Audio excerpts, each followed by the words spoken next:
కడియం శ్రీహరి గారు పిచ్చిలేసినట్టు మాట్లాడుతూ ఉన్నాడు, ఫ్రస్ట్రేషన్లో మాట్లాడుతూ ఉన్నాడు. ఇప్పటికే ఆయన పార్టీ ఫిరాయింపు విషయంలో అనేక రకాలుగా అనేక మార్లు పూటకో మాట ఏ రోడ్డుకాడ ఆ పాట పాడినట్టు కడియం శ్రీహరి మాట్లాడింది మొత్తము యావత్ ప్రపంచానికి ప్రత్యేకంగా మీ అందరు కూడా గొప్పగా తెలుసు. నేను రాజీనామా చేయడం లేదని మాట్లాడడం నిజంగా సిగ్గుచేటు. బీఆర్ఎస్ పార్టీ ఫండ్తో గెలిచి నిస్సిగ్గుగా నేను కాంగ్రెస్కు పోయినా అని చెప్పేసి పెద్దపెండాల సభలో నిజం ఒప్పుకున్నాడు.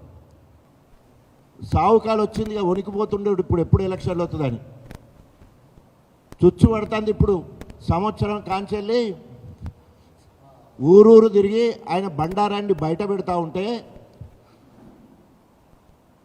కడియం శ్రీహరికే వేరే గత్యంతరం లేదు. నా పేరు ఇనొస్తే ఇదే